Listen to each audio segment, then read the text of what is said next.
안녕하세요. 공학 박사입니다. 오늘은 9월 9일 월요일이고요. 현지 시각 기준 6일 금요일 뉴욕 증시 해외 선물 시장 어떤 흐름이 있었는지 시황 정리 시작하겠습니다.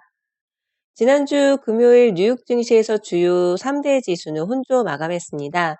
목요일 날 ADP 전미 고용 지표가 호조를 보였었죠. 그래서 금요일 날 예정되었던 노동부의 비농업 부문 고용 지표 또한 긍정적인 결과가 나올 것으로 시장은 예상했었는데요. 실제 결과치가 부진하면서 그동안 탄탄했던 미국 고용에도 경고 신호가 들어온 것이 아닌가 하는 우려가 제기되었습니다. 하지만 노동시장 참가율과 임금 상승 등 세부적인 부분에서는 긍정적인 요인도 있었던 만큼 시장의 반응이 크게 부정적이지는 않았던 것 같습니다. 한편 중국 인민은행은 지준율을 0.5%포인트 인하한다고 밝혔습니다. 원화로 환산하면 약 150조 원에 달하는 유동성이 투입되는 것인데요. 상대적으로 규모가 작은 도시상업은행의 지준율은 총 1%포인트 추가로 인하하기로 했습니다. 지준율이 무엇일까요? 궁금하신 분들을 위해서 간단하게 정리를 해봤는데요. 은행이 중앙은행에 고객들의 예금 가운데 의무적으로 적립해야 하는 비율을 의미합니다. 이 비율을 인하한다, 축소한다 라고 하는 것은 그만큼 은행이 확보되는 자금이 더 커지겠죠. 그 자금을 대출에 쓸 수 있게 되는 것일 테고요. 그렇게 되면 시중에 더 많은 돈이 풀리게 되는 이치로 생각하면 좋을 것 같습니다. 중국의 이러한 경기 부양책은 위험자산 선호 현상을 부추기게 되므로 주식시장에는 긍정적인 신호이긴 합니다만 지극히 시장이 예상했던 부분이기도 했습니다. 또한 지난 금요일 파월 연준 의장은 스위스 취리히에서 경제 전망과 통화 정책 관련한 토론회 패널로 참석하면서 시장에 다시 한번 모습을 드러냈는데요. 경기 확장을 위해 적절하게 행동하겠다라는 지난번 입장을 되풀이했습니다. 9월 FOMC에서의 금리 인하 가능성을 열어두기는 했지만 적극적인 금리 인하에 대한 힌트는 없었는데요.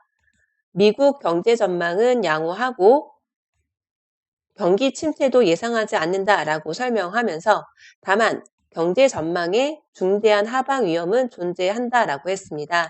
그중에 무역 불확실성과 관련한 언급도 있었는데요. 이 무역 불확실성에 대해서 통화 정책으로 대응하는 데는 한계가 있다라는 점을 다시 한번 강조하기도 했습니다. 트럼프 대통령 매일이다시피 연준의 금리 인하 압박 발언을 계속해서 내놓고 있는데요. 거기에 따른 파월 연준 의장의 일종의 한 답변이 되지 않았을까 하는 그런 생각이 좀 들었습니다. 또한 지금 미국과 중국 무역 협상 관련해서는 10월 고위급 대면 협상이 예정이 되어 있다라는 시황 영상으로 공유를 드린 바가 있는데 그 진행 과정에서 별다른 이슈는 없었습니다. 이제 이번 주는 연준의 FOMC 회의를 앞두고 블랙아웃 기간에 들어가게 됩니다. 이 블랙아웃 기간이라고 하는 건 연준 인사들이 발언을 할 수 없는 기간인 거죠. 그리고 연준 위원들 간에도 향후 금리 경로를 두고 견해가 엇갈리고 있는 만큼 굉장히 불투명한 상황인데요. 앞으로 여러 가지 추측과 분석이 나올 테고요. 그리고 미국의 핵심 지표 몇 가지가 좀 중대한 영향력이 생길 수 있지 않을까 이렇게 생각을 해볼 수 있을 것 같습니다. 한편 국제유가는 이제 특별히 새로운 재료가 불거지지 않는 가운데 방향성 없이 출렁대는 변동성 장세를 보였습니다. 미국의 원유 채굴 잔비수가 3주 연속 감소하면서 미국의 산유량이 감소할 것이다 라는 기대도 있었지만 최근 시추 기술의 발전 등으로 채굴 장비수와 산유량의 연관성이 떨어졌다라는 지적도 있었습니다. 파월 연준 의장 발언, 그리고 미국의 주요 경제 지표 결과도, 그리고 마지막으로 미중 무역 협상 관련해서도 새로운 변수가 나오지는 않아서인지 크루드 오일 급락이라고 해야 될까요? 강하게 매도 추세 한번 보여주고 나서 다시 한번 매수 추세로 좀 변동성 있는 장을 보여주었긴 했는데요. 3분봉 기준으로 뭐 TV가 됐든 TW가 됐든 원칙 매매를 지키셨다면 수익 구간 충분히 챙겨내는 그런 움직임이었던 걸로 기억하고 있습니다. 국제 금값은 9시 30분에 발표되었던 미 노동부의 고용지표 발표 직후 시장의 예상과 달리 부진하게 발표되면서 달러 약세, 그리고 금리 인하 기대감으로 금값은 상승했었습니다. 하지만 파월 연준 의장의 발언 이후 결국 금값을 끌어내렸는데요. 고용시장이 계속해서 강한 모습을 보이는 신호라는 긍정적인 평가가 있었기 때문에 그 영향으로 결국에는 금값을 좀 끌어내린 것으로 보고 있습니다. 지난주 금요일에는 아주 오랜만에 골드 상품 영상을 공유 드려봤었지요. 60분봉 차트의 방향과 3분봉 차트의 방향이 서로 다른 경우 3분봉 차트에서는 TW 신호가 나오기를 기다린다라는 말씀을 드렸던 것 같습니다.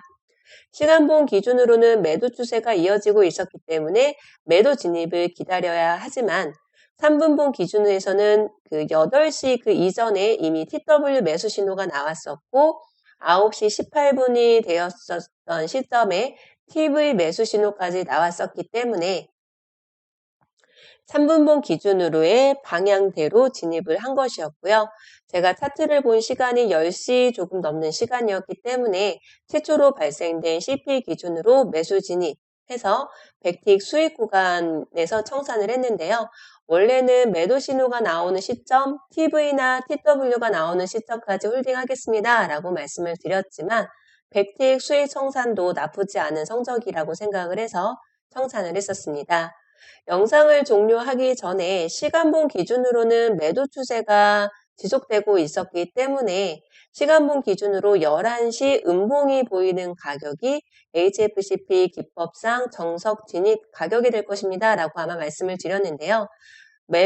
원칙 매매 지키셨다면 매도 진입을 해서 충분한 수익 구간도 가져갈 수 있지 않았을까라는 생각이 좀 들었습니다.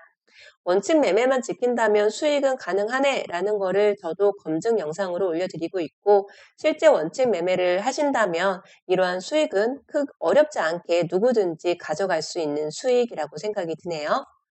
오늘은 별다른 경제지표 발표 일정이 없는데요. 이번 주 관전 포인트 3가지로 한번 정리를 해봤습니다.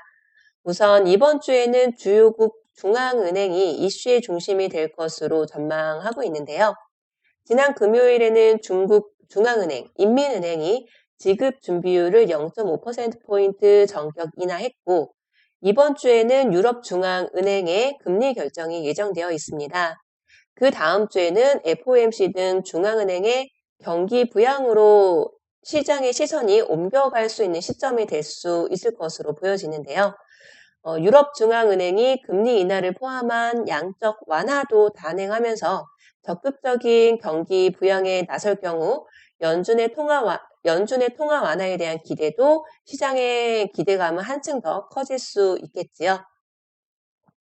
금리 선물 시장은 9월 회의에서 금리가 25베이시스 포인트 인하될 가능성을 90% 이상 반영하고 있고요. 10월 회의에서는 금리가 한 번 더 인하될 것이란 기대도 60%가량에 달한 상황입니다. 9월 금리 인하 가능성을 90% 이상 반영하고 있는 만큼 이번 9월 달에 그 FOMC에서는 금리 인하보다는 연준이 그 이후에도 적극적인 완화에 나설 것인지에 대한 힌트, 그 부분에 시장은 아마 주목할 것으로 보고 있습니다. 또한 이번 주에 발표될 경제 지표 중에 핵심 지표가 좀 중요시 되지 않을까 싶은데요. 우선은 8월 소비자 물가지수 CPI라고 하죠. 이 중요한 핵심 지표가 될 수 있을 거고요. 또한 그동안 소비 지표가 양호한 흐름을 보여왔던 만큼 이번 8월 소매 판매도 중요한 핵심 지표가 될 것으로 보고 있습니다. 마지막으로 세 번째로는 미국과 중국 관련 이야기가 될 수 있겠죠. 이 양국이 10월 초 고위급 회담 실시를 합의하면서 무역 전쟁에 대한 부담은 좀 다소 경감되었는데요. 이번 고위급 회담이 양국의 합의 전기가 될 수 있다라는 기대도 제기된 상황인 만큼 새로운 악재가 불거지지 않는 한은 당분간 협상 기대가 유지될 수 있는 상황으로 보고 있습니다. 이번 한 주간 시장에 돌발적인 변수가 생기게 될지 아닌지 새삼 궁금해지는데요. 악재든 호재든 해외 선물은 양방향의 수익 기회가 있기 때문에 내가 배운 기술로 내 손으로 직접 검증하고 누적 수익임을 확인한 기법 그대로 원칙 매매 지켜내면서 이번 한 주간도 성공 투자 되실 수 있길 응원하겠습니다. 오늘도 행복한 시간 되세요. 감사합니다.